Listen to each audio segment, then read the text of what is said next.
Louis Phillips never imagined that saving 4 alien girls would lead to marriage proposals. But that's exactly what happened when he stumbled upon a disabled Iridian spacecraft drifting in the vast emptiness of deep space. As he maneuvered his exploration vessel closer to investigate, the human adventurer's heart raced with anticipation and concern. The Iridian ship's hull bore scorch marks, and debris floated nearby, evidence of a recent attack. Louis docked his craft and boarded the alien vessel, his magnetic boots clanking against the metal floor. The interior was eerily silent, emergency lights casting an eerie glow through the corridors. In the ship's main chamber, Louis discovered 4 stasis pods, each containing an unconscious Iridian female. The life support systems blinked red, indicating critical failure. Without hesitation, Louis sprang into action. He carefully transferred each alien to his own ship, acutely aware that every second counted. As his vessel disengaged from the Iridian craft, Louis watched the alien ship's lights flicker and die. He had saved the 4 females from certain death, but now faced a new set of challenges. Who were these aliens? Why were they attacked? And how would Earth's authorities react to his unauthorized rescue mission? Over the next few days, the Iridians regained consciousness. They introduced themselves as Janice, Lyra, Kala, and Mira. Through a combination of gestures and rudimentary translation software, Louis learned the devastating truth. Their homeworld had fallen to the Vorax, a ruthless alien race bent on conquest. The 4 Iridians had been on a secret mission to find allies against the Vorax when their ship was attacked. Now they looked to Louis with a mixture of gratitude and hope. Despite the risk to himself and potential conflict with Earth's strict non-intervention policies, Louis agreed to help. As he set course for Earth, Louis found himself captivated by Iridian culture. The aliens possessed remarkable abilities, including empathic communication and advanced bioengineering. They shared their knowledge freely, and Louis marveled at the possibilities their technologies could bring to humanity. However, as the days passed, Louis noticed a shift in the Iridians' behavior. Their glances lingered, their touches became more frequent, and their empathic projections radiated warmth and admiration. It dawned on Louis that the 4 females were developing strong feelings for him, viewing him as their savior and protector. Louis tried to remain focused on the mission and the larger threat posed by the Vorax, but he couldn't deny the growing attraction he felt in return. The situation became even more complicated when he received a transmission from Earth's military command, ordering him to turn over the aliens for quarantine and interrogation upon arrival. Torn between his duty to Earth and his promise to protect the Iridians, Louis faced an impossible decision. The aliens, sensing his inner turmoil, made an unexpected proposal. They explained their culture's practice of group marriage and expressed their desire to form a permanent bond with Louis. As Earth loomed large in the viewscreen, Louis knew he had to make a choice: follow orders and potentially condemn the Iridians to hostile treatment, or go rogue and become a fugitive. The fate of 2 species and his own heart hung in the balance. With a deep breath, Louis made his decision. He would defy orders, protect the Iridians, and find a way to combat the Vorax threat. As he altered course away from Earth, Louis realized his life would never be the same. He was now embroiled in interstellar politics, alien romance, and the fight against an impending invasion. The adventure had only just begun. Louis's hands trembled as he adjusted the ship's controls, steering them away from Earth's solar system. The blue marble that was his home shrank in the viewscreen, a bittersweet reminder of all he was leaving behind. He took a deep breath, steadying himself for the journey ahead. "We've cleared the Kuiper Belt," Louis announced, his voice tight with tension, setting course for Haven. Janice, the tallest of the 4 Iridian females, stepped forward. Her iridescent skin shimmered under the ship's lights as she placed a comforting hand on Louis's shoulder. "We are grateful for your sacrifice, Louis. We will do everything in our power to ensure it was not in vain." Over the next few days, the ship became a hive of activity. Kala, her 6-fingered hands moving with practiced precision, interfaced with the ship's computer systems. Holographic displays flickered to life around her as she worked tirelessly to upgrade their defenses and navigation capabilities. "I've integrated Iridian stealth technology into the ship's systems," Kala explained, her multifaceted eyes reflecting the scrolling data. It should help us avoid detection by Earth's long-range sensors and any Vorax patrols we might encounter. Lewis nodded, impressed by the seamless integration of alien tech with his human-built ship. He turned to find Janus carefully tending to a strange, pulsating plant that now occupied a corner of the main cabin. "What's that?" Louis asked, curiosity overcoming his initial wariness. Janus smiled, her bioluminescent freckles glowing softly. "This is a Vitalis plant, a creation of mine. It will purify our air and provide sustenance for our journey." As if on cue, the plant unfurled a cluster of colorful, fruit-like pods. Louis cautiously took one, biting into its soft flesh. A burst of flavors flooded his mouth, sweet, tangy, and utterly alien, yet delicious. "Incredible," he murmured, savoring the taste. Lyra approached, her empathic abilities sensing Lewis's mix of emotions.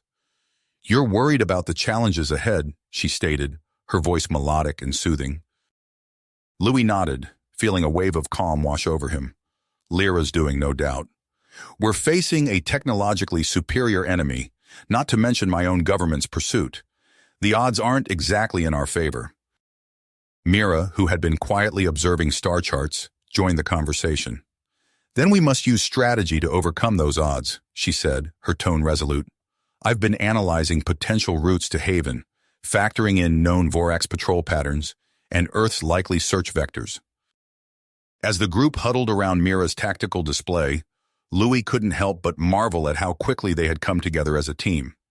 Each Iridian brought unique skills and perspectives, complementing his own abilities in ways he never could have imagined. Days turned into weeks as they traversed the vast emptiness of space. Louis found himself growing closer to the Iridians, learning their quirks and personalities. Janus's quiet strength, Lyra's infectious laughter, Kala's intense focus, and Mira's sharp wit became as familiar to him as old friends. One evening, as Louis sat in the pilot's chair during his watch, he felt a presence behind him. Turning, he saw all 4 Iridians standing there, their expressions a mix of nervousness and grit. "Louis," Janus began, her voice soft but steady, "we have been discussing our feelings for you." Louis's heart raced. He had noticed the lingering glances, the gentle touches that seemed to last just a moment too long, but he hadn't dared to hope. "In our culture," Lyra continued, "it is not uncommon for multiple partners to form a deep, lasting bond. We all care for you, Louis, deeply." "We understand if this is strange to you," Kala added quickly. "Human customs are different, we know." Mira stepped forward, her eyes meeting Louis'. "We're not asking for an answer now, but we wanted you to know how we feel, and that we're open to exploring this connection between us." Louis opened his mouth to respond, his mind turning, when suddenly alarms blared throughout the ship. The moment shattered, everyone springing into action. "Vorax scout ship detected," Kala shouted, her hands flying over the controls. Louis gritted his teeth, pushing aside the emotional turmoil. "Battle stations, everyone! We can't let them report our position." The next few minutes were a blur of frantic activity. Lewis's expert piloting, combined with the Iridian's enhancements to the ship, allowed them to outmaneuver the larger Vorax vessel. Weapons fire streaked across the void, shields flickered, and for a heart-stopping moment, it seemed they might be outmatched. But then Kala managed to exploit a weakness in the Vorax ship's defenses, and a well-placed shot from Louis sent the enemy vessel spiraling into the darkness, disabled but not destroyed. As the adrenaline faded, Louis slumped in his chair, exhausted but exhilarated. They had done it. Humans and Iridians working together had taken down a technologically superior Vorax ship. "We make a good team," he said, looking at each of the Iridians in turn. Their earlier conversation hung in the air, ungrit but not forgotten. Days later, Haven loomed before them, a massive space station, its architecture a blend of countless alien designs. Louis docked the ship in a secluded hangar, arranging the meeting with Marcus through encrypted channels. As they prepared to disembark, Louis pulled the Iridians aside. "We need to be careful here. Earth might have bounty hunters looking for us, and we can't be sure who to trust." Janus nodded, producing a small device. "I've prepared biocamouflage for us all. It will alter our appearances enough to avoid casual detection. Once disguised, the group made their way through Haven's crowded streets. The station was a riot of sights, sounds, and smells from 100 different worlds. In any other circumstance, Louis would have been fascinated by the diversity of alien life forms surrounding them. Now, every shadow seemed to hide a potential threat. They found Marcus in a dingy bar on the station's lower levels. The grizzled human explorer embraced Louis warmly before eyeing the disguised Iridians with curiosity. "You've got yourself in quite a mess this time, old friend," Marcus said, leading them to a private booth. "But I think I've found someone who can help." He introduced them to Zara, an Arcturian information broker. Her translucent skin and glowing neural pathways marked her as one of the galaxy's most advanced species. "The Vorax are making their move," Zara said without preamble, her voice a melodious whisper. "They've been conquering worlds on the fringes, building up for a major offensive against the core systems." Louis felt a chill run down his spine. "How long do we have?" Zara's expression was grim. "Not long, but there's a secret meeting happening here on Haven in 3 days. Representatives from various races will be discussing the Vorax threat. It might be your best chance to form a coalition." As they left the bar, Louis's mind raced with possibilities. A coalition against the Vorax could change everything. But first, they had to survive long enough to attend the meeting. "Louis," Mira said urgently, pointing to a group of rough-looking individuals asking questions at a nearby stall. "Those men, I recognize their gear. They're bounty hunters." Louis's heart sank. Earth had caught up with them sooner than he'd hoped. "All right, let's move. Stay calm, stay together." As they wove through the crowded streets towards their ship, Louis felt the weight of responsibility pressing down on him. The fate of Earth, the Iridian homeworld, and countless other planets rested on their shoulders. And amidst it all, the ungrit feelings between him and the 4 Iridian females added another layer of complexity to an already volatile situation. With bounty hunters closing in and a secret meeting that could change the course of galactic history just days away, Louis knew that every decision from this point on could mean the difference between victory and annihilation. Louis and the Iridians slipped through Haven's bustling streets, their disguises holding as they navigated the crowded corridors. The secret meeting location loomed ahead, a nondescript building that belied its importance. "Remember," Louis whispered, "we need to convince these delegates. The fate of the galactic realm depends on it." Janus nodded, her holographic camouflage flickering slightly. "We're with you, Louis." They entered the meeting hall, a grand chamber filled with representatives from dozens of alien races. Louis's heart raced as he took in the diverse array of beings, some humanoid, others utterly alien in form. A stern-faced Arcturian moderator called the meeting to order. "We gather to discuss the growing threat of the Vorax. Who will speak first?" Louis stepped forward, his voice steady despite his nerves. "Delegates, I come before you with grave news. The Vorax are not a distant problem. They are an imminent threat to us all." He presented the evidence they had gathered, projecting images of conquered worlds and Vorax battle formations. The Iridians added their testimonies, describing the destruction of their homeworld in vivid, heart-rending detail. As Louis concluded his impassioned speech, a ripple of murmurs swept through the chamber. Many delegates nodded in agreement, while others whispered urgently to their advisors. Suddenly a voice cut through the din. "And why should we trust the word of a human?"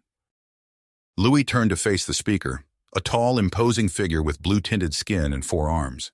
The being's eyes narrowed as he regarded Louis with open suspicion. "I am Ambassador Zorn of the Centaurian Confederation," he announced, "and I find it highly convenient that a representative of Earth, a planet barely capable of interstellar travel, should suddenly appear with such alarming claims." Zorn's words sent a fresh wave of whispers through the crowd. Louis felt the momentum he'd built slipping away. "What's more," Zorn continued, his voice rising, "this human is a wanted criminal. Earth's government has branded him a traitor. I move for his immediate arrest." Chaos erupted in the chamber.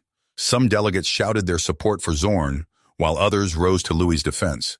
The moderator's calls for order went unheeded as the assembly devolved into heated arguments. Amidst the confusion, Louis felt Lyra's hand on his arm. Her empathic abilities radiated urgency. "Lewis," she whispered, "we need to leave. Now." Before they could move, the doors burst open. A group of heavily armed individuals stormed in, their weapons trained on Louis and the Iridians. "Bounty hunters," Kayla hissed. In an instant, the chamber transformed into a battlefield. Delegates dove for cover as energy bolts crisscrossed the room. Louis and the Iridians sprang into action, their time together having honed them into a coordinated unit. "This way," Louis shouted, leading them towards a side exit. They fought their way through Haven's winding corridors, their pursuers close behind. Janus's quick thinking saved them more than once, her bioengineered smoke screens providing crucial cover. Kala's fingers danced over a datapad as they ran. "I've tapped into Haven's security grid," she announced, "rerouting our hunters now." They emerged onto a busy promenade, blending with the crowd. Louis's mind raced, trying to plot a path back to their ship. "Lewis!" a familiar voice called out. They turned to see Marcus Chen waving them over to a secluded alcove. "Marcus," Louis panted, "what are you doing here?" The grizzled explorer's face was grim. "No time for pleasantries. The Vorax are on the move. A massive fleet is gathering at the edge of known space. They're preparing for a major offensive." Louis felt his blood run cold. It was happening even faster than they'd feared. Marcus pressed a data chip into Louis' hand. "Coordinates to a hidden rebel base. You'll find allies there." Before Louis could thank him, alarms blared throughout the station. A squad of Earth military troops rounded the corner, led by a stern-faced officer. "Lewis Carter," the officer barked. "I am Commander Brock of Earth Forces. You are under arrest for treason against humanity." Louis and the Iridians found themselves backed against a wall, Earth troops on one side and bounty hunters closing in on the other. "Commander," Louis said, his voice steady, "I know how this looks. But the threat we face is bigger than Earth. Bigger than all of us. The Vorax are coming, and if we don't unite against them, there won't be an Earth left to defend." Brock's expression remained hard, but Louis noticed some of his men exchanging uncertain glances. He pressed on, describing the Vorax threat in stark detail. As Louis spoke, he saw doubt creeping into the eyes of several soldiers. One lowered his weapon slightly, then another. "Sir," a young private said to Brock, "what if he's telling the truth?" Brock hesitated, his tenacity visibly wavering. In that moment of indecision, Louis acted. "Now!" he shouted. The Iridians moved as one. Janus released a blinding flash of bioluminescence, Mira created a force field, and Lyra used her empathic abilities to sow confusion among their attackers. They burst through the disoriented soldiers, racing towards the docking bay. Energy bolts sizzled past them as they sprinted the final stretch to their ship. Louis slammed the entry control, the hatch barely closing before he was at the controls, firing up the engines. The ship shuddered as it took off, rocked by weapons fire from pursuing Earth vessels. Warning lights flashed across the console as systems failed under the assault. "Lewis," Lyra called out, her voice strained. "Let me help." She placed her hands on his temples, and suddenly Louis felt his awareness expand. Through their mental connection, Lyra's empathic abilities enhanced his piloting skills. The ship moved like an extension of his own body, weaving through the bombardment with impossible grace. They broke free of Haven's defenses, stars streaking past as they jumped to hyperspace. For a moment, there was silence in the cockpit, broken only by the hum of the engines and the crew's heavy breathing. Then alarms blared once again. The ship's systems, strained by the damage and the hasty escape, were failing. "We need to drop out of hyperspace," Kala announced, her hands flying over the controls. "Now!" The stars reappeared as they re-entered normal space. Before them loomed a massive space station, ancient and alien, orbiting a barren world. "Where are we?" Mira asked, peering at the unfamiliar constellations. "Unknown," Kayla replied. "This system isn't in any of our charts." Louis studied the station, its architecture unlike anything he'd ever seen. "We don't have much choice. We need repairs. Let's dock and hope whoever built that place isn't home." As they approached the station, its immense scale became apparent. Docking clamps engaged automatically, guiding their ship into a cavernous hangar. The group disembarked cautiously, weapons ready. The station's corridors were vast and eerily silent, illuminated by a soft, ambient glow that seemed to emanate from the walls themselves.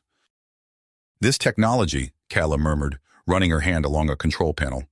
"It's incredible, far beyond anything I've ever encountered." They moved deeper into the station, searching for materials to repair their ship. Instead, they found something far more valuable. A massive door slid open, revealing a hangar larger than any they'd seen before. Row upon row of sleek, advanced spacecraft filled the space, each one a technological marvel. "By the stars," Janus breathed. Kala approached a central console, her expression one of awe and excitement. "I think I can interface with the system. Give me a moment." As Kala worked, Louis felt a growing tension in the air. The Iridians exchanged glances, an unspoken current passing between them. Their earlier conversation about their feelings for Louis hung heavy in the air, complicated by the intense moment he'd shared with Lyra during their escape. Before he could address it, Kala's voice rang out.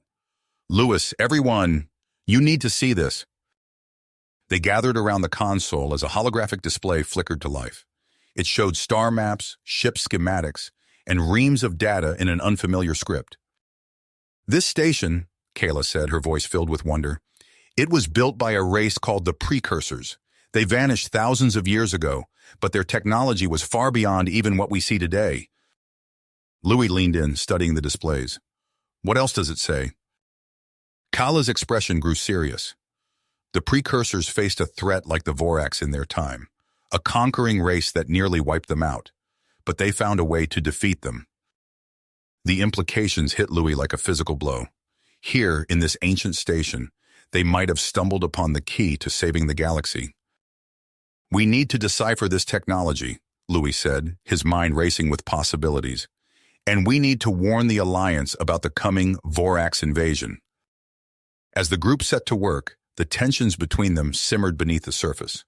Louis caught Janus watching him with an unreadable expression, while Lyra seemed unable to meet his eyes. The complex web of emotions threatened to complicate their already dangerous mission. With time running out and the future of the stars hanging in the balance, Louis and the Iridians faced their greatest challenge yet. The secrets of the Precursors lay before them. If only they could unlock them in time. Louis turned from the holographic display, his legs shaking from the implications of their discovery. "We need to get this information deciphered as quickly as possible," he said, his voice tight with urgency. Kala nodded, her fingers already dancing across the alien console. "I'm on it. This technology is incredibly advanced, but I think I can interface with it." As Kala worked, Louis felt a hand on his shoulder. He turned to see Janus, her bioluminescent skin pulsing with an array of colors that betrayed her nervousness. "Louis," she said softly, "we need to talk about what happened earlier, the things we said." Before Louis could respond, the station trembled. A deep, resonant hum filled the air, and the ambient lighting shifted from a soft blue to an angry red. "What's happening?" Mira asked, her tail lashing anxiously. Kala's eyes widened as she read the alien script scrolling across her screen. "I've triggered some kind of security protocol. The station thinks we're intruders." No sooner had the words left her mouth than a beam of searing energy lanced through the air, barely missing Louis's head. He dove for cover behind a nearby console, the acrid smell of ozone filling his nostrils. "Everyone, take cover!" he shouted. The Iridians scattered, each seeking shelter as more energy beams crisscrossed the room. Louis's heart pounded in his chest as he assessed their situation. They were trapped in an unfamiliar, hostile environment with no clear escape route. "Janus," he called out, "can you do anything about those beams?" The Iridian nodded, her face a mask of concentration. Louis watched in amazement as her skin began to secrete a thick, translucent substance. Within seconds, she had formed a shimmering barrier between them and the energy weapons. "It won't hold forever," Janus warned, "but it should buy us some time." Louis nodded gratefully. "Kala, keep working on that system. See if you can shut down the security protocols. Lyra, can you sense any other threats nearby?" The empathic Iridian closed her eyes, extending her senses outward. "There are automated drones approaching from the East Corridor," she reported. "They'll be here in minutes." "Mira," Louis said, turning to the tactical expert, "we need a plan to get out of here and deeper into the station. Any ideas?" Mira's eyes darted around the room, taking in every detail. "There," she said, pointing to a small hatch near the floor. "That looks like a maintenance tunnel. It should lead us through the station while avoiding the main corridors." Louis nodded. "Good thinking. All right, everyone, here's the plan. Janus, you take point with your shield. Lyra, stay close to her and warn us of any approaching threats. Mira, you're on navigation. Kala and I will bring up the rear and try to interface with any systems we come across. Let's move." They made their way across the room in a tight formation, Janus's organic shield deflecting the energy beams. As they reached the maintenance hatch, Louis heard the ominous whir of approaching drones. "Hurry," he urged as Mira worked to open the hatch. With a hiss of escaping air, the hatch swung open. One by one, they scrambled into the narrow tunnel. Louis entered last, sealing the hatch behind him, just as the first drone rounded the corner. The maintenance tunnel was cramped and dark, forcing them to crawl single file through its twisting passages. The only light came from Janus's bioluminescent skin, casting eerie shadows on the metallic walls. As they navigated the labyrinth of tunnels, Louis's mind raced.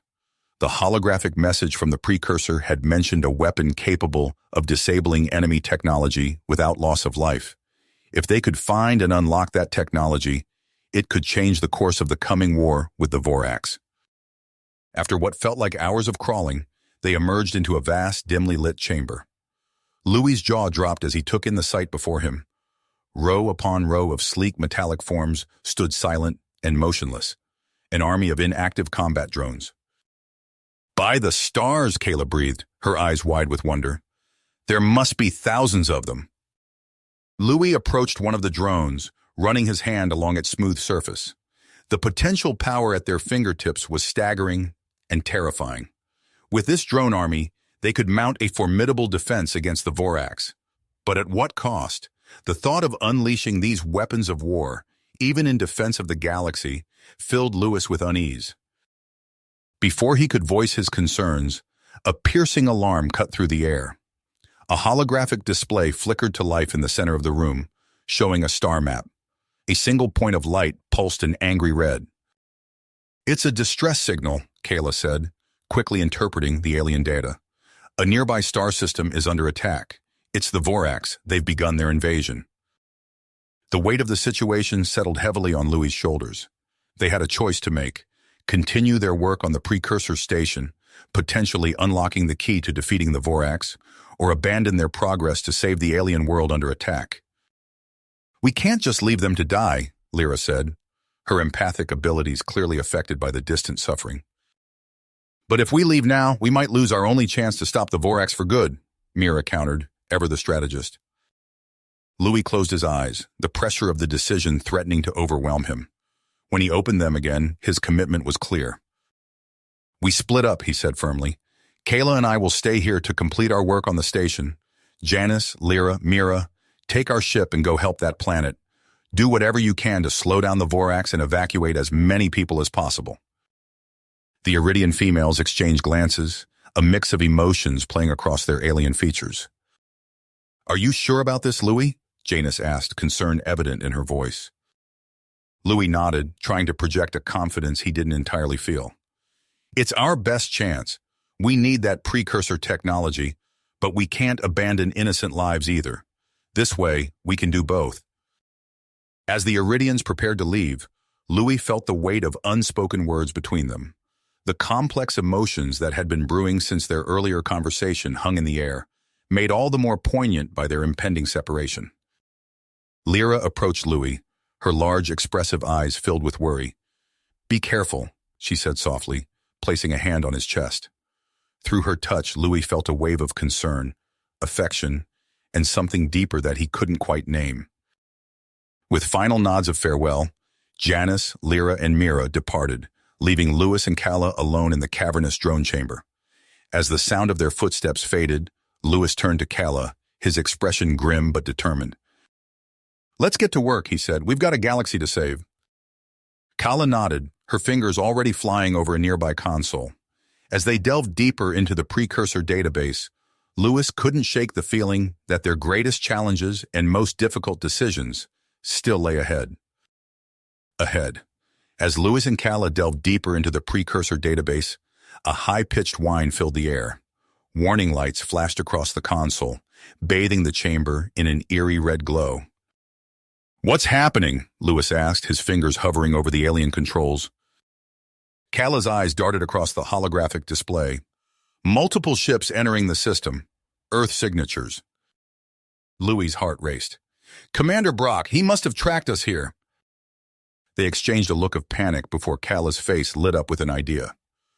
"The station's defenses. If we can activate them, we might be able to hide from Brock's forces." Louis nodded, his hands already moving across the console. "Show me where to start." As they worked feverishly to unlock the station's systems, Louis couldn't help but wonder how the others were faring. Janice, Lyra, and Mira had left to defend an alien world under attack by the Vorax. He pushed the thought aside, focusing on the task at hand. After several tense minutes, a low hum reverberated through the station. The red warning lights faded, replaced by a soft blue glow. "I think we did it," Kala said, her voice filled with awe. "The station's cloaking technology is active. We're invisible to Brock's sensors." Louis let out a breath he didn't realize he'd been holding. "That buys us some time. Let's see what else we can unlock." As they continued their work, light years away, a fierce battle raged. Janice, Lyra, and Mira piloted their ship with expert precision, darting between massive Vorax vessels. Their enhanced Iridian technology allowed them to outmaneuver the larger ships, striking at vulnerable points before disappearing into the chaos of battle. "Another transport away," Mira called out, her hands dancing across the tactical display. "That's 3,000 more civilians evacuated." Lyra's empathic abilities stretched to their limit as she coordinated with the fleeing ships, guiding them to safety. "There are still so many left," she said, her voice strained. Janice, her skin pulsing with commitment, pushed the ship into a tight turn. "Then we keep fighting. We show them what humans and Iridians can do together." Back on the precursor station, Louis and Kala made a breakthrough. As Lewis activated a final sequence, the chamber around them came to life. The rows of dormant drones lit up, a low hum filling the air as they powered on. "We did it!" Kala exclaimed. "The station's drone fleet and defensive systems are online." Louis's excitement was short-lived as he noticed a flashing alert on the console. "There's a problem. The system needs a biological interface to fully activate." Kala's expression turned grave. "Louis, you know what that means. The strain on your mind could be—" "I know the risks," Louis interrupted, "but we don't have a choice. I'm doing it." Before Kala could protest further, Louis placed his hand on the console. A jolt of energy surged through him, and his vision filled with streams of alien data. He gasped as his consciousness expanded, suddenly aware of every drone, every system in the station. "Louis?" Kala's voice sounded distant. "Are you all right?" He managed a nod, his body trembling with the effort of maintaining the connection. I can control them. The drones, the defenses, all of it." As Louis struggled to master the precursor systems, Commander Brock's forces detected energy fluctuations from the station. Their ships moved to investigate, probing the area where the station should be. Kala sprang into action, her fingers flying across the console. "I'm launching decoy probes. It should confuse their sensors long enough for us to—" Her words were cut off by a violent tremor that shook the station. Warning klaxons blared as a massive ship dropped out of faster-than-light travel nearby. "Vorax!" Lewis gasped, the information flooding his mind through the precursor interface. "A battleship. They must have tracked the Iridian energy signatures." The Vorax ship launched its attack, firing on both the Earth vessels and the hidden precursor station. Lewis felt the impacts through his connection to the station's systems. With a thought, Lewis deployed the drone fleet. The sleek advanced machines swarmed out of the station, engaging the Vorax battleship. Their weapons, designed millennia ago by the precursors, tore through the Vorax defenses with ease. Through the station's sensors, Louis saw Commander Brock's ships pull back, clearly stunned by the sudden appearance of the drones and their effectiveness against the Vorax. As the battle raged, a familiar ship limped into the system. Louis recognized it immediately. Janice, Lyra, and Mira had returned, their vessel battered but intact. "They made it," he whispered, relief washing over him. But the strain of controlling the precursor systems was taking its toll. Louis felt his grip on the interface slipping, his vision blurring at the edges. The Iridian ship docked with the station, and moments later, Janice, Lyra, and Mira burst into the chamber. They took in the scene, Louis, pale and shaking, connected to the alien console, and Kala working frantically to maintain their defenses. Without a word, the Iridian females moved to Louis' side. Janice placed her hand on his shoulder, her bioluminescent skin pulsing with energy. Lyra took his other hand, her empathic abilities helping to stabilize his emotions. Mira stood behind him, her tactical mind helping to process the flood of battlefield data. With their combined assistance, Louis felt his control solidify. The precursor systems responded more smoothly to his commands, and the pain in his head subsided to a dull ache. "Thank you," he managed to say, his voice hoarse. With renewed focus, Louis turned his attention back to the battle. The Vorax battleship, despite its immense size and firepower, was no match for the precursor technology. Louis directed the drones in a coordinated assault, targeting key systems with surgical precision. In a matter of minutes, the Vorax ship hung motionless in space, disabled but not destroyed. Louis had made sure to demonstrate the non-lethal capabilities of the precursor weapons, hoping it would make an impression on Commander Brock and the Earth forces. As the immediate threat subsided, Louis carefully disconnected from the precursor interface. He slumped in his chair, exhausted but exhilarated. "You did it," Kayla said, her voice filled with admiration. "You controlled the entire system." Before Louis could respond, a communication request flashed on the main console. It was from Commander Brock's flagship. Louis exchanged glances with his companions before accepting the call. Commander Brock's weathered face appeared on the screen, his expression a mix of awe and confusion. "I think," the commander said slowly, "we need to talk." As Brock spoke, Louis' mind raced with the implications of what they had discovered. The precursor station was more than just a powerful weapon. It was a key to unlocking a vast network of similar installations throughout the galaxy.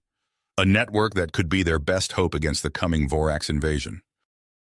But activating that network would require a unique combination of human and Iridian biological signatures at each station.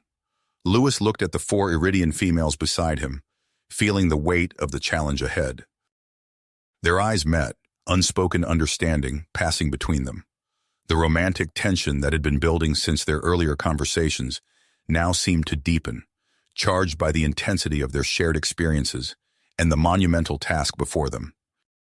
As Commander Brock continued outlining the need for a new alliance, Louis knew that their journey was just getting started. The activation of the precursor network loomed as their next great challenge, one that would test not only their skills and courage, but also the complex bonds forming between them. The romantic tension that had been building since their earlier conversations now seemed to deepen, charged by the intensity of their shared experiences and the monumental task before them. As Commander Brock continued outlining the need for a new alliance, Louis knew that their journey was just getting started. The activation of the precursor network loomed as their next great challenge, one that would test not only their skills and courage, but also the complex bonds forming between them. "We need to act fast," Commander Brock said, his voice grave. "The Vorax won't stay idle for long. We must activate more of these precursor stations before they regroup." Louis nodded, feeling the weight of responsibility settle on his shoulders. "Agreed. We'll need to split up to cover more ground." After a brief discussion, they formulated a plan. 2 teams would set out to activate separate precursor stations simultaneously, hoping to jumpstart the network. Louis would lead one team with Kayla and Janice, while Commander Brock would head the other with Lyra and Mira. As they prepared to depart, Louis couldn't help but feel a twinge of anxiety at the thought of separating from Lyra and Mira. He pushed the feeling aside, focusing on the task at hand. Louis's team boarded their ship, its systems enhanced with the Iridian technology they had salvaged. Their destination, a precursor station hidden deep within an asteroid field near the galactic core. As they navigated the treacherous field, Louis's piloting skills were put to the test. He weaved between massive chunks of space rock, the ship's sensors barely keeping up with the rapidly changing environment. "Vorax patrol, dead ahead," Kala called out, her fingers flying over the ship's controls. Louis's heart raced as he saw the sleek Vorax ships appear on their sensors. "Janus, can you do anything to hide us?" The Iridian female nodded, her skin pulsing with concentration. "I can create a temporary organic camouflage, but I'll need time." "Time we don't have," Louis muttered, pulling the ship into a steep dive to avoid the Vorax scanners. What followed was a nerve-wracking game of cat and mouse. Louis pushed the ship to its limits, using the asteroid field to his advantage. Kala's mastery of the ship's enhanced systems allowed them to stay one step ahead of the patrol, their energy signatures masked by the surrounding space debris. Finally, Janus completed her work. A shimmering field enveloped their ship, bending light around them in a way that perfectly mimicked the surrounding asteroids. "It's done," she said, her voice strained from the effort. "But it won't last long." Louis nodded, guiding their now camouflaged ship past the Vorax patrol. They slipped by undetected, the enemy ships continuing their search pattern without a clue to their presence. As they approached the coordinates of the hidden precursor station, Louis let out a breath he didn't realize he'd been holding. "Nice work, both of you," he said, flashing a grateful smile to Kala and Janus. Meanwhile, light years away, Commander Brock's team faced challenges of their own. Their precursor station was concealed within the tumultuous atmosphere of a gas giant, its swirling storms and corrosive gases a formidable barrier. As their ship plunged into the planet's outer layers, alarms blared. The hull groaned under the immense pressure, warning lights flashing across every console. "Hull integrity at 68% and dropping," Mira reported, her tactical mind already calculating their odds of survival. Commander Brock gripped his seat, his squeezing hard. "Can we pull up?" Lyra shook her head, her empathic abilities stretched to their limit as she tried to maintain crew cohesion. "No, we're committed now. We have to push through." Mira's strategic planning guided them through the planet's stormy layers, her calculations allowing them to navigate the safest path possible. Lyra's empathic abilities proved invaluable, helping the crew remain focused and united in the face of the harrowing descent. As they penetrated deeper into the gas giant's atmosphere, the turbulence intensified. The ship bucked and shuddered, threatening to tear itself apart. "There!" Mira shouted, pointing to a faint energy signature on their sensors. "The station!" Commander Brock steered towards the reading, fighting against the planet's fierce winds. As they approached, a massive structure began to take shape through the swirling gases. The precursor station, a testament to the advanced civilization that had built it. Back at the asteroid field, Louis's team had located their own precursor station. As they approached, dormant security systems sprang to life. Drones swarmed out of hidden bays, and defense turrets swiveled to track their ship. "Kala, can you hack into their systems?" Louis asked, his hands hovering over the ship's controls, ready to take evasive action. Kala nodded, her fingers already dancing across her console. "I'm on it. The architecture is similar to the first station. I should be able to... Yes, I'm in." The drones and turrets powered down, creating a safe corridor for their approach. Louis guided the ship into a docking bay, the airlock sealing behind them with a hiss. As they made their way through the station's winding corridors, Louis couldn't shake a sense of awe. The precursor's technology was beyond anything he had ever seen, making even the Iridian advancement seem primitive in comparison. They reached the central chamber, a vast space dominated by a pulsing crystal structure. Louis activated his comlink, establishing contact with Commander Brock's team. "We're in position," he reported. "How are things on your end?" Commander Brock's voice came through, tinged with static. "We've reached our station's core, ready to begin activation on your mark." Louis took a deep breath, looking at Kala and Janus. They nodded, ready for what came next. "Initiating activation sequence now." As Louis and Kala interfaced with the precursor systems, A holographic message flickered to life. It showed images of an ancient conflict, the precursors locked in battle with a Vorax-like species. The message spoke of a desperate plan, a network of stations designed to protect the galaxy from the threat. The activation process required a deep mental connection between human and Iridian. Lewis linked with Kayla, while on the other station, Commander Brock connected with Lyra. The experience was intense, unlike anything Lewis had ever felt. He could sense Kayla's thoughts, her emotions, her very essence. It was as if their minds had become one. As the network began to power up, a pulse of energy rippled out from both stations. Lewis watched on the station's sensors as nearby Vorax ships suddenly lost power, drifting helplessly in space.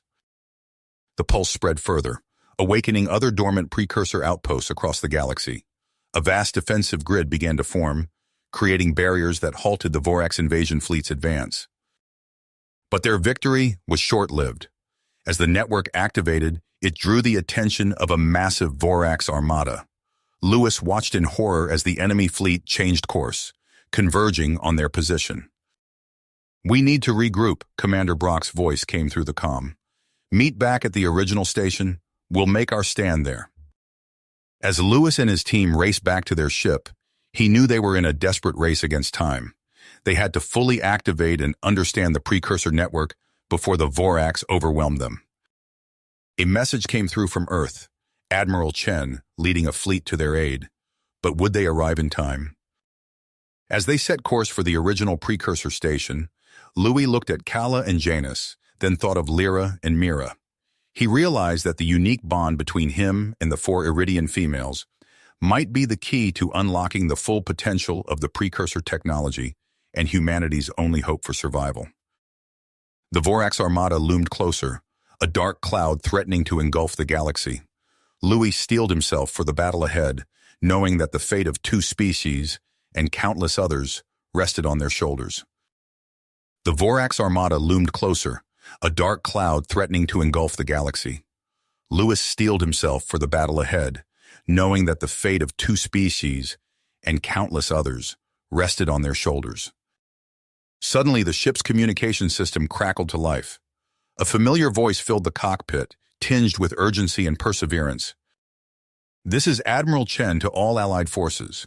Earth fleet has arrived ahead of schedule, assuming defensive positions around the precursor station." Louis exchanged shocked glances with Kayla and Janus. "They made it," he breathed, relief washing over him. Through the viewport, he watched as Earth ships materialized from hyperspace, their sleek hulls gleaming against the backdrop of stars. They moved with precision, forming a protective barrier between the precursor station and the approaching Vorax armada. As their ship docked with the station, Louis felt a surge of renewed energy. They still had a chance. Inside the station's control room, Louis found Commander Brock coordinating with Admiral Chen via holographic display. Lyra and Mira stood nearby, their expressions a mix of anticipation and concern. "Louis," Brock called out, "we need to activate that energy shield now. It's our only hope of stopping the Vorax advance." Louis nodded, turning to the 4 Iridian females. "Are you ready?" They moved to their positions around the central hub, each taking a place at a separate control interface. Louis stood at the center, preparing to link their minds through the precursor technology. As they initiated the procedure, the station hummed with power. Louis felt the familiar rush of information flooding his consciousness, but this time it was different. The combined minds of the Iridians amplified the connection, creating a symphony of thought and energy. Suddenly, alarms blared throughout the station. The main display flickered, showing multiple systems overloading.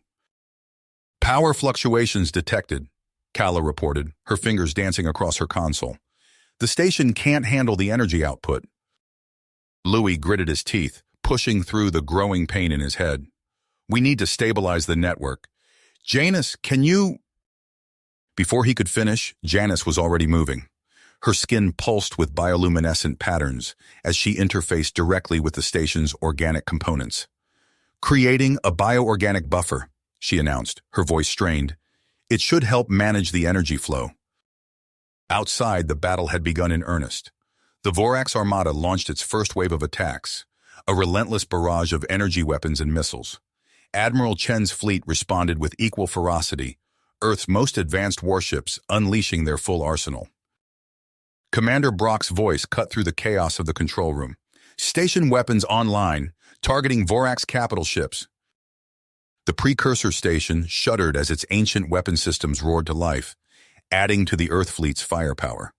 Explosions blossomed in the vacuum of space as Vorax ships fell to the combined assault. Inside the control hub, Louis and the Iridians struggled to maintain their concentration. Lyra's empathic abilities stretched to their limit as she worked to keep their minds aligned and focused. I'm detecting weaknesses in the forming shield, Mira called out, her tactical mind racing, rerouting power to reinforce vulnerable sections. The strain was immense.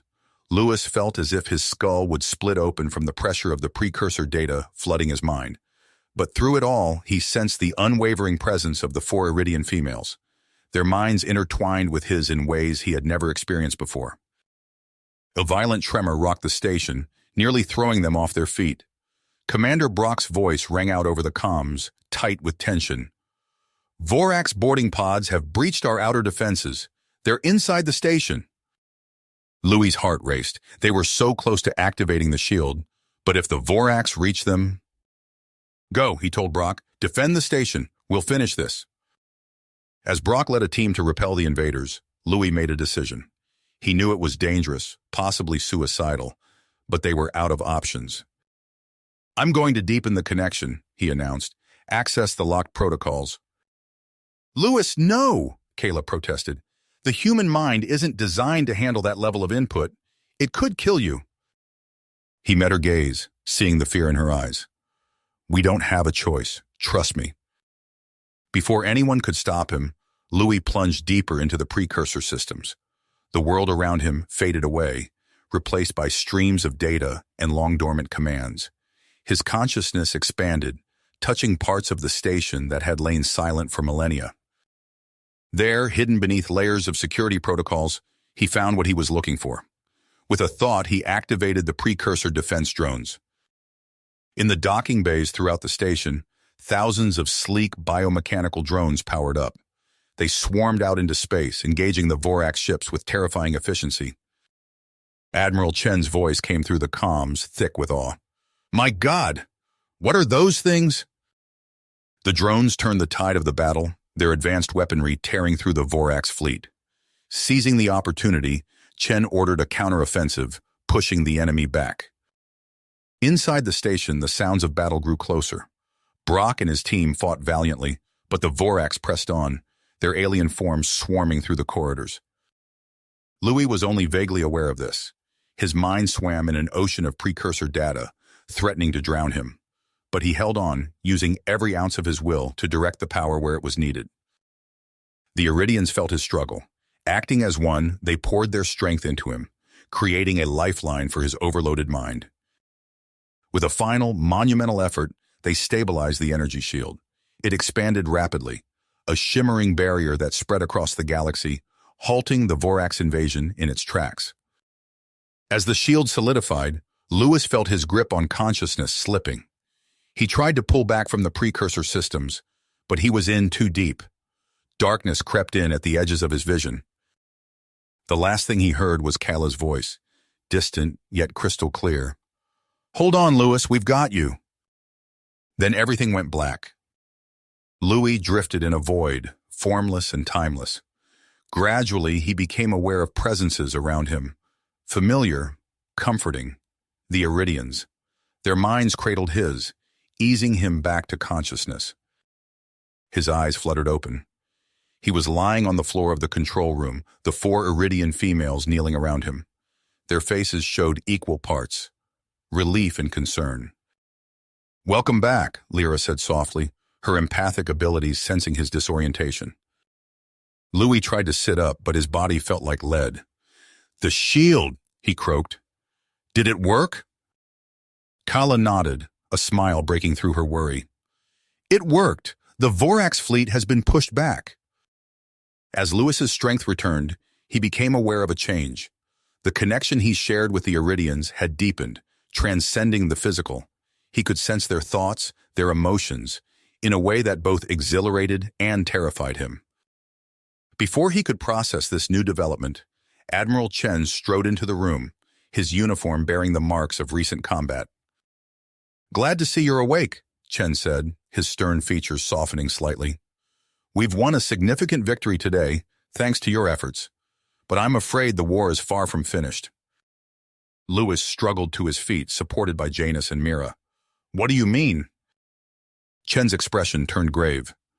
"Our intel suggests the Vorax are already adapting their technology to counter the precursor defenses. This shield won't hold them back forever." The implications sank in. Louis looked around at his companions, seeing the same realization dawning on their faces. "We need to activate the entire precursor network," Mira said, her tactical mind already formulating strategies. Louis nodded. "It's the only way to create a permanent defense against the Vorax, but that means a journey to the farthest reaches of the galaxy," Lyra finished, her voice tinged with both excitement and apprehension. As they began to discuss the logistics of this new mission, Louis became acutely aware of the shifting dynamics within the group. The Iridian females moved around him with newfound familiarity, their touches lingering, their gazes intense. The shared experience had deepened their connection, blurring the lines between camaraderie and something more intimate. Louis felt pulled in multiple directions, his growing emotional attachment to each of the Iridians conflicting with the weight of his responsibilities. He could sense subtle tensions arising between the females, a silent competition for his attention that added another layer of complexity to their already daunting task. As Admiral Chen outlined the support Earth could provide for their mission, Louis's mind raced.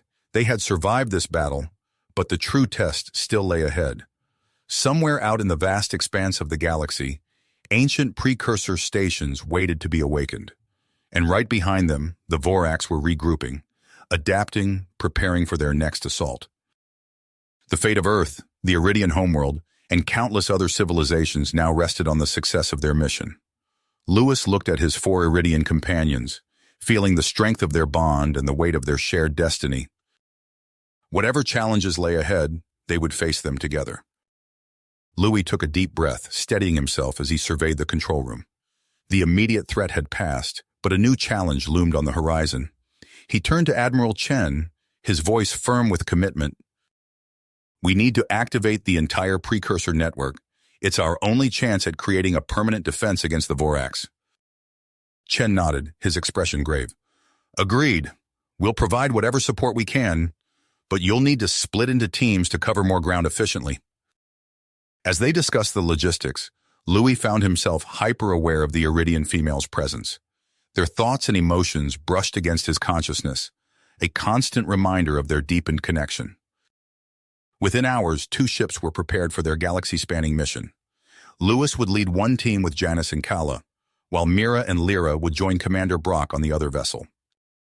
As Louis boarded his ship, he felt a mix of anticipation and trepidation.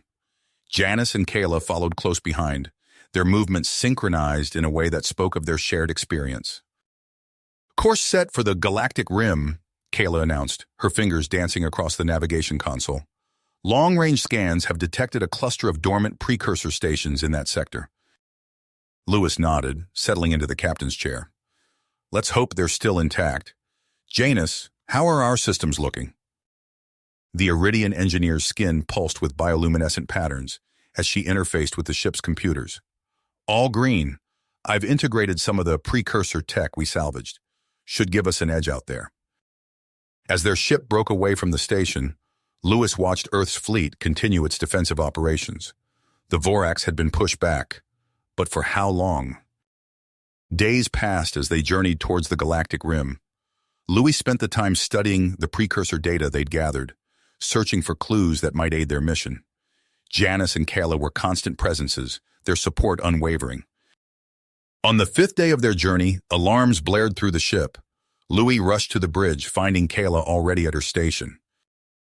"Multiple ships detected," she reported, her voice tense. "Refugee vessels, fleeing from Vorax-occupied territories." Louis leaned over her shoulder, studying the sensor readings. The refugee ships were in poor condition, limping through space with failing systems. They won't make it to the nearest safe port, Janice observed, joining them at the console. Louis knew that escorting the refugees would delay their mission, potentially giving the Vorax more time to adapt. But as he looked at the desperate ships on the screen, he couldn't bring himself to abandon them. "Plot an intercept course," he ordered. "We're going to escort them to safety." Kala and Janus exchanged glances, a mix of admiration and concern in their eyes. They understood the importance of their primary mission, but Louis's compassion struck a chord with them. As they approached the refugee fleet, Louis opened a communication channel. "This is Captain Louis Beckett of the Earth Alliance. We're here to escort you to safety. Please follow our lead." The response was immediate, a chorus of relieved voices filling the comm system. Louis directed the refugees to form up behind their ship, creating a protective formation. Their progress was slow, the refugee ships pushing their engines to their limits. Louis remained on the bridge, coordinating with the fleet and watching for any signs of Vorax pursuit. Janice approached, her expression thoughtful. "You know, on my world, such an act of compassion would be seen as a tactical error." Louis turned to her, raising an eyebrow. "And what do you think?" She smiled, her bioluminescent patterns shifting in a way Louis had come to recognize as approval. "I think it's one of the things that makes humans unique, your capacity for empathy, even in the face of overwhelming odds." Kala joined them, her tactical mind already planning ahead. "We'll need to find a safe haven for them, perhaps one of the neutral trading stations in this sector?" Louis nodded, grateful for their support. "Good idea. Start scanning for suitable locations." As they journeyed on, protecting the vulnerable refugee fleet, Louis felt a sense of purpose that went beyond their primary mission. They were not just fighting against the Vorax. They were fighting for the very ideals that made humanity worth preserving. Days later, they successfully delivered the refugees to a neutral space station, earning the gratitude of hundreds of displaced individuals. As they prepared to resume their original mission, Louis received a priority communication from Commander Brock's team. Brock's holographic image flickered to life in the ship's briefing room, his face etched with strain. "Louis, we've run into trouble. Our ship's systems are failing due to intense radiation and gravitational distortions near the galactic core. We're forced to land on a nearby planet for repairs."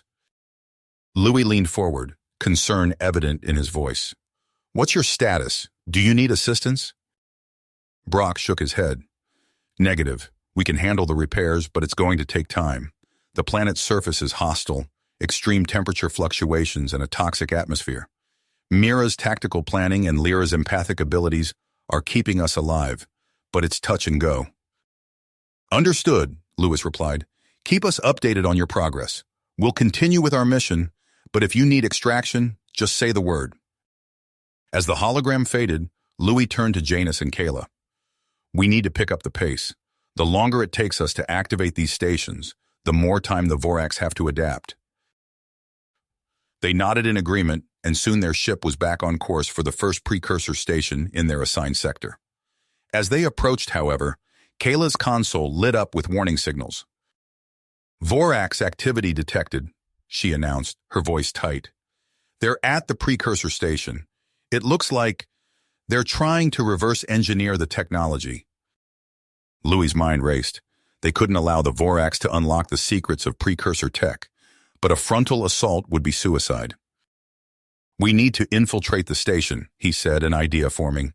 "Janus, is there any way you could use your bioengineering skills to create some kind of organic camouflage? Something that could fool Vorax sensors?" Janus's eyes lit up with the challenge. "Organic camouflage suits, mimicking Vorax physiology. It's possible, but it would be incredibly risky." Louis nodded, understanding the danger.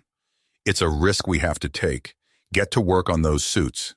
Kala, I need you to analyze every scrap of data we have on Vorax security protocols. We're going in, and we need every advantage we can get." As Janus and Kala threw themselves into their tasks, Louis studied the Vorax-occupied station. Somewhere in there were the keys to activating the precursor network, and perhaps the key to understanding their enemy. The fate of Earth, the Iridian homeworld, and countless other civilizations hung in the balance. As Louis prepared for their Daring infiltration, he knew that every step from here on out would be a dance on the razor's edge between salvation and annihilation. Annihilation. Louis took a deep breath, steeling himself for the challenges ahead. We need to move fast. Janice, Kala, how soon can we be ready? Janice's bioluminescent patterns flickered with drive. The organic camouflage suits will be ready in 6 hours. I've incorporated Vorax DNA sequences into a semi-sentient polymeric structure. It should fool their biosensors. I've cracked their basic security protocols, Kayla added, her eyes never leaving her console. But their systems are adaptive.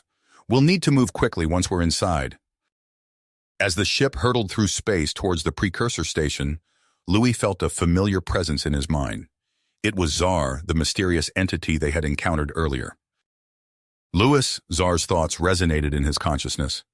The station you approach holds more than you realize. There is a weapon of unimaginable power hidden within its core.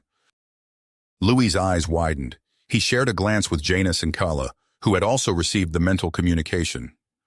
A weapon? What kind of weapon? One that could end this war in an instant, Zar replied. But its use comes with great risk. You must find it before the Vorax do. As Zar's presence faded, Louis turned to his companions. Change of plans. We're not just going to stop the Vorax from reverse engineering the tech. We need to find this weapon. Hours later, clad in the organic camouflage suits, Louis, Janice, and Kayla infiltrated the precursor station. The suits pulsed and shifted, mimicking Vorax biology with uncanny accuracy. They moved through the corridors, their altered forms allowing them to blend in with the Vorax work crews. As they delved deeper into the station, Louis received a transmission from Commander Brock. The holographic image flickered to life on his wrist communicator, distorted by the station's security fields. Louis, we've managed to repair our ship, Brock reported, his voice strained. We're en route to your position, but we've picked up a massive Vorax fleet on long-range sensors. They're heading straight for you. Louis's mind raced. They needed to find the weapon and get off the station before the Vorax fleet arrived. Understood, Commander. We'll try to complete our mission and rendezvous with you as soon as possible.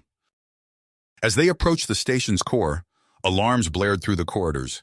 Their camouflage had been detected. Run! Louis shouted, abandoning stealth for speed.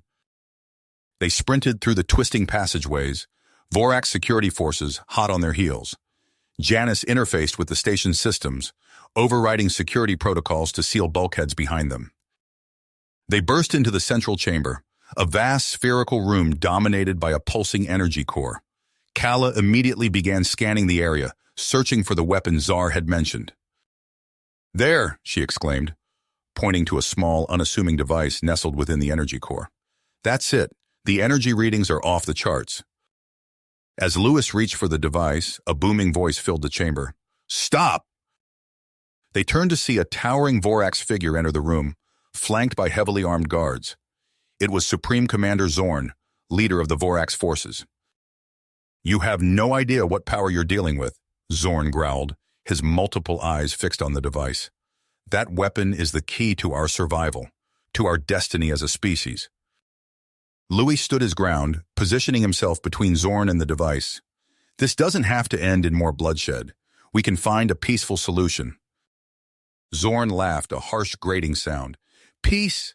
There can be no peace while our species faces extinction. We will use this weapon to secure our future at any expense. As tension filled the air, Louis felt a familiar presence brush against his mind. It was Lyra, her empathic abilities reaching out across the vast distance of space. Louis, her thoughts whispered in his mind, we're approaching the station. The Vorax fleet is right behind us. Whatever you're going to do it now. In that moment, Louis made a decision. He grabbed the device, feeling its energy pulse through him. Janice, Kala, we're leaving! Chaos erupted in the chamber. Vorax guards opened fire as Louis, Janice, and Kayla made a desperate dash for the exit. They weaved through the barrage of energy blasts, Kayla returning fire with her own weapon. As they raced through the station's corridors, Louis felt the device humming in his hands, its power growing with each passing second. They burst onto the docking bay just as Commander Brock's ship made a harrowing landing, its hull scarred from fighting through the Vorax defenses. "Get in!" Mira shouted from the airlock, laying down covering fire. They leapt aboard, the ship's engines already firing up for immediate departure. As they pulled away from the station, the massive Vorax fleet appeared, filling the view screen with their ominous shapes. "We'll never make it through that blockade," Commander Brock said, his voice grim. Louis looked down at the device in his hands, feeling its immense power. "Maybe we don't have to." He turned to his companions, seeing the trust and commitment in their eyes. "Tsar said this weapon could end the war. I think it's time we found out how." As Louis began to activate the device, its energy enveloping the ship, he realized that whatever happened next would change the course of the galaxy forever. The fate of humanity, the Iridians, and countless other species hung in the balance as they hurtled towards the heart of the Vorax fleet, the power of the precursors pulsing in their hands. Hands. The device pulsed with an otherworldly energy, its surface etched with intricate patterns that seemed to shift and change before their eyes. "What are you going to do?" Janus asked, her bioluminescent patterns flickering with concern. Louis took a deep breath, his fingers tracing the contours of the device. "I'm not entirely sure, but I think it wants me to activate it." As if responding to his words, the device hummed to life, emitting a soft blue glow that bathed the ship's interior in ethereal light. Louis felt a surge of energy course through his body, connecting him to the very fabric of the universe. Suddenly, the ship shuddered violently. Commander Brock's voice crackled over the intercom. "We're taking heavy fire! The Vorax fleet is closing in!" Louis's eyes met those of his companions. Whatever happens next, we're in this together. With trembling hands, he pressed what he hoped was the activation sequence on the device. For a heartbeat, nothing happened. Then a blinding flash of light erupted from the artifact, engulfing the ship and everything around it. The energy expanded outward in concentric waves, washing over the Vorax fleet and the precursor station. As it touched each ship and structure, systems began to flicker and fail. Weapons powered down, engines sputtered and died. Inside their ship, Louis and the others gasped as the energy suffused their bodies. It didn't hurt. Instead, it felt like a warm embrace, connecting them to something vast and incomprehensible. "The installation," Kayla exclaimed, her eyes wide with wonder. "It's responding to the device." On the display, they watched as the precursor station came to life, pulsing with the same blue energy that emanated from the artifact. Vast arrays of previously dormant technology began to hum with power. Louis felt a tugging sensation in his mind, an irresistible pull towards the station. "We need to dock," he said, his voice resonating with newfound authority. "Now!" Commander Brock, sensing the urgency in Louis's tone, skillfully maneuvered their ship towards the station's docking bay. As they approached, the bay doors opened of their own accord, as if welcoming them home. The moment they set foot on the station, Louis felt a surge of information flood his consciousness. He stumbled, overwhelmed by the torrent of data and emotions. Janus steadied him, her cool hand on his arm. "Louis, what's happening?" He blinked, trying to process the influx of information. "The station, it's activating a network, a galaxy-wide broadcast of some kind." As if on cue, the station shuddered, energy coursing through its ancient systems. Louis could feel the broadcast building, reaching out across vast distances of space. "We need to protect the core systems," he said, the knowledge flowing through him. "The Vorax will try to stop this." No sooner had the words left his mouth than alarms blared throughout the station. The view screens flickered to life, showing Vorax ships launching boarding parties. "Kala Mira," Louis called out, his mind racing with tactical information he shouldn't have known. "Take these coordinates. There are weapon systems there that can help defend the station." As Kala and Mira raced off, Louis turned to Janus. "I need you to interface with the station's biological systems. There are fail-safes we can activate." Janus nodded, her bioluminescent patterns pulsing with willpower as she merged her consciousness with the station's organic components. "Lyra," Louis said, turning to the empath. I need you to help me stabilize this mental link. It's overwhelming. Lyra placed her hands on either side of Louis's face, her eyes closing in concentration. Almost immediately, Louis felt the chaotic flood of information begin to organize itself in his mind. As they worked frantically to maintain the broadcast and defend the station, Louis became aware of a vast, interconnected web of consciousness spreading across the galaxy. The precursor device wasn't just a weapon, it was a key to unlocking a shared understanding between all sentient beings. Through this mental link, Louis experienced flashes of countless alien lives. He felt their joys, their sorrows, their hopes and fears, and he knew they were experiencing his thoughts and feelings in return. In this moment of profound connection, Louis suddenly understood the Vorax in a way he never had before. He saw the desperation that drove their aggression, the fear of extinction that fueled their conquest. As the broadcast reached its zenith, Louis felt a familiar presence. Supreme Commander Zorn's flagship had broken through the defensive line and was bearing down on the station. Without hesitation, Louis sprinted to the station's primary weapon control. His hands flew over the unfamiliar controls with unexpected familiarity, guided by the knowledge flooding his mind. "Mira," he called out through the mental link, "I need your strategic insight. Help me target Zorn's ship."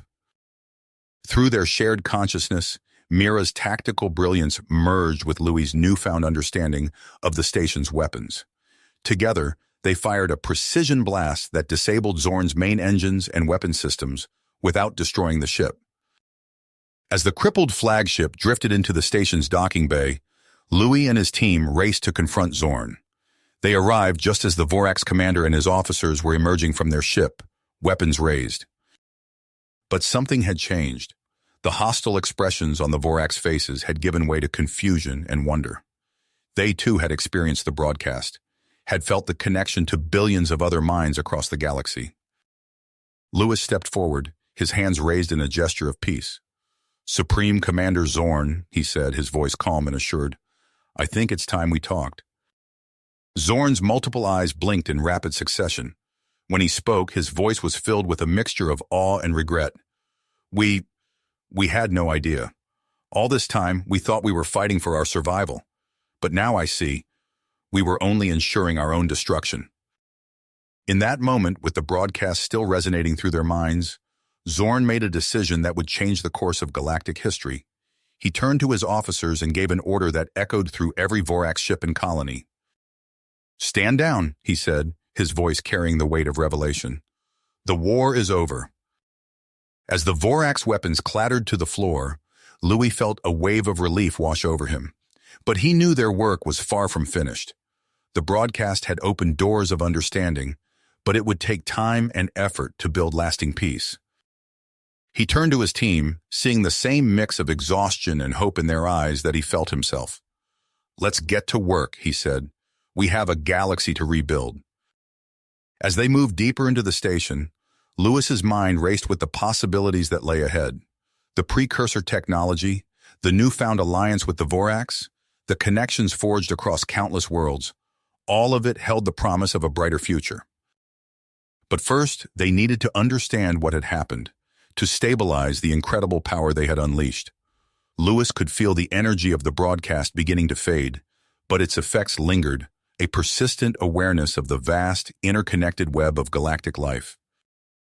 With Janus at his side, interfacing with the station's biological systems, and Kayla working to integrate their understanding of Vorax technology, Louis began the monumental task of unraveling the secrets of the precursors. Each discovery brought new questions, new challenges, and new opportunities. As they worked, Louis couldn't help but marvel at how far they had come. What had begun as a desperate mission to save Earth had transformed into something far greater, a chance to forge a new era of peace and cooperation for all sentient beings. The station hummed with energy, a beacon of hope in the vast expanse of space. And at its heart, Louis and his team stood ready to face whatever challenges the future might hold, united in their commitment to building a better galaxy for all. You have reached the end of the story. If you enjoyed this story and want to support us, please leave a like and subscribe to our channel, and for every comment that says 88, I will heart every single one of them. Thank you for your time.